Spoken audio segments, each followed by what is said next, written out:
আসসালামু আলাইকুম রহমতুল্লাহ।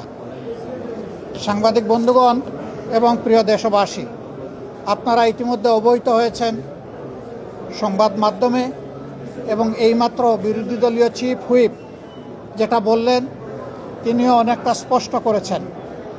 আজকে সকাল এবং বিকাল দুই দফায় সংসদ অধিবেশন অনুষ্ঠিত হয়েছে। দুই দফায় এমন কিছু বিল সংসদের সামনে এসেছিল, কিছু বিলে আমাদের কোনো আপত্তি ছিল না। আমরা মনে করি যে এইগুলা জনস্বার্থে প্রয়োজন। সেই বিলগুলোতে আমরা সম্মত হয়েছি এবং সর্বসম্মতিক্রমে সেইটা পাশ হয়েছে। আবার কিছু বিল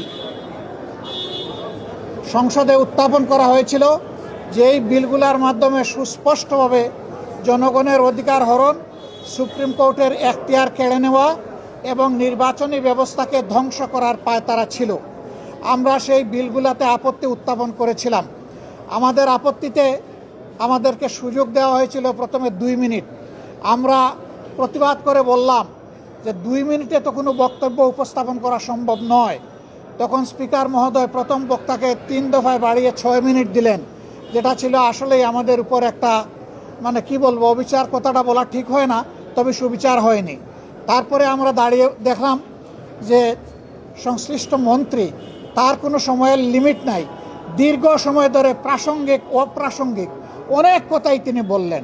আমরা তখন বললাম যে আমরা মাননীয় স্পিকারের কাছে আমরা সুবিচার আশা করি। একজনকে আনলিমিটেড টাইম পারমিট করা হচ্ছে আর আরেকজনকে 2 মিনিট দেওয়া হচ্ছে। মাননীয় স্পিকার, আমরা প্রস্তাব দিচ্ছি উভয়কেই পর্যাপ্ত সময় দেওয়া হোক। হ্যাঁ, সময় বাড়ানো হয়েছে, কিন্তু বিরোধী দলের জন্য সময় বেঁধে দেওয়া হয়েছে। 10 মিনিটের বেশি কথা বলতে পারবেন না। মন্ত্রীরা যখন দাঁড়িয়েছেন তাদের জন্য সময়ের কোনো লিমিট ছিল না, তারা আনলিমিটেড কথা বলেছেন। এই রকম ভারসাম্যহীনভাবে আজকে আমাদেরকে দিনটা অতিক্রম করতে হয়েছে। আমরা জনস্বার্থে আমরা সুস্পষ্টভাবে আমাদের আপত্তি জানিয়েছি যে আমরা বিচার বিভাগকে স্বাধীন হিসাবে দেখতে চাই। আর সেই বিচার বিভাগের স্বাধীনতার জন্য বিচারক নিয়োগ এবং স্বাধীন সচিবালয় বিচার বিভাগের কায়েম অতি জরুরি, যা ইতিমধ্যে একটি রায়ের মাধ্যমেও গতকাল এটা জনগণের সামনে এসেছে। আমরা বলেছি সংবিধান এবং সর্বশেষ রায় এই দুইটাই বলে দিচ্ছে যে এই দুই জায়গায় হাত দেওয়া সঙ্গত নয়, এটি অন্যায়, এটি বিচার বিভাগের উপরে নির্লজ্জ হস্তক্ষেপের সামিল। সুতরাং এখানেও আমরা ডিফার করেছি।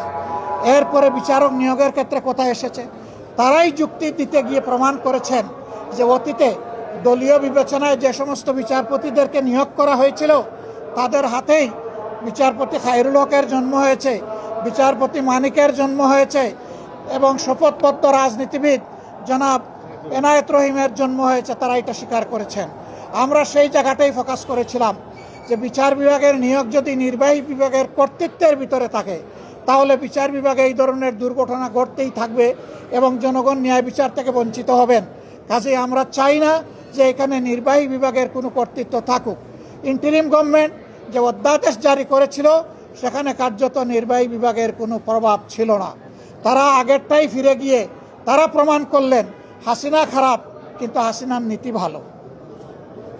আমরা সেম বলতে বাধ্য হয়েছি। এটা কখনো হতে পারে না। যে পদ্ধতি ফ্যাসিবাদের জন্ম দিয়েছিল সেই পদ্ধতি আবার বাংলাদেশের বিচার ব্যবস্থায় ফিরে আসুক, এটা আমরা কামনা করি না, এটা আমরা চাই না। এখানেও আমরা আমাদের তীব্র প্রতিবাদ রেকর্ড করেছি। এরপরে আপনারা দেখেছেন স্থানীয় সরকার বিল। স্থানীয় সরকারের 4টা বিল ছিল, জেলা পরিষদ, উপজেলা পরিষদ, সিটি কর্পোরেশন এবং পৌরসভা। এই সব জায়গায় বেপরোয়াভাবে অনেক জায়গায় ইতিমধ্যে দলীয় প্রশাসক নিয়োগ করে এই জায়গাগুলোকে কলুষিত করা হয়েছে।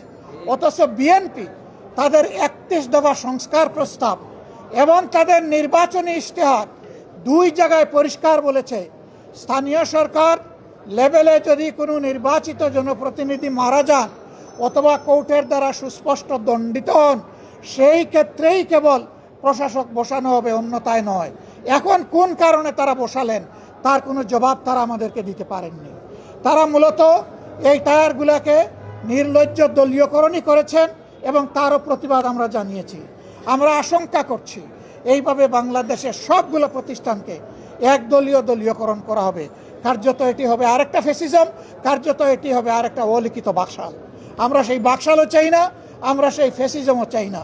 এই জন্য এই ব্যাপারে আমরা সংবিধান থেকেই যুক্তি উত্থাপন করেছি এবং এই ব্যাপারে অতীতের অনেকগুলা গুরুত্বপূর্ণ মামলা, কুদরতে ইলাহি বা বার্সার সরকার, তারপরে মাজদার হোসেন বার্সার সরকার, এই মামলাগুলো আমরা সামনে এনেছি রেফারেন্স।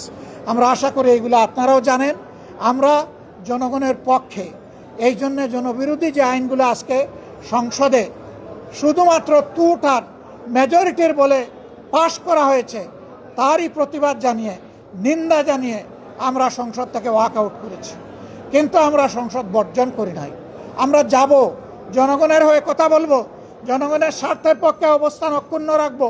জনগণের স্বার্থের বিপক্ষে কিছু হলে আমাদের কণ্ঠ আবারও গর্জন করে উঠবে জনগণের অধিকারের পক্ষে ইনশাআল্লাহ তাআলা আজিম।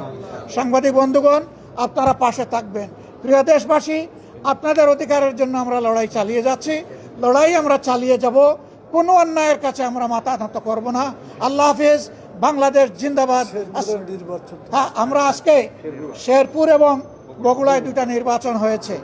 এখানে অনেকেই বক্তব্য রাখতে গিয়ে বলেছেন 94 সালে হয়েছিল মাগুরায়, এবার হলো বগুড়ায়। শুধু নাম পরিবর্তন হয়েছে, কিন্তু স্টাইল একই ধরনের ছিল। দলীয় সরকারের অধীনে তাদের কমিটমেন্ট ছিল তারা রাষ্ট্রীয় কোনো প্রতিষ্ঠানের উপর হস্তক্ষেপ করবেন না। আজকে কি হয়েছে জনগণ দেখেছে। শেরপুর 3 আসনে এর আগেও আপনারা জানেন আমাদের একজন সহকর্মীকে হত্যা করা হয়েছিল, একটা উপজেলার একজন সেক্রেটারি মৌলানা রেজাউল করিমকে। আজকে আরেকটা উপজেলার একজন সেক্রেটারিকেও হত্যা করা হয়েছে।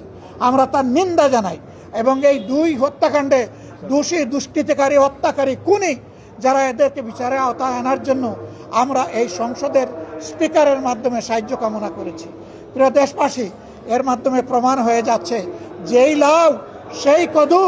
এতদিন পর্যন্ত বিএনপির সমস্ত বুলি ছিল মানুষকে ধোঁকা দেওয়া এবং প্রতারণা করা। তারা সেই একই ফ্যাসিজমের পথে হাঁটছে। আমরা আপনাদেরকে কথা দিচ্ছি দেশবাসী, আমরা ফ্যাসিজমকে মেনে নেব না। আগের ফ্যাসিজমকেও মেনে নেয়নি জনতা, আগের ফ্যাসিজমকে রুখে দিয়েছিল। নতুন করে ফ্যাসিজমকেও যদি কেউ প্রতিষ্ঠা করতে চান, তাও ইনশাআল্লাহ জনগণকে সাথে নিয়ে আমরা রুখে দেবো ইনশাআল্লাহ। আল্লাহ হাফিজ। বাংলাদেশ জিন্দাবাদ। আসসালামু আলাইকুম ওয়া রাহমাতুল্লাহ।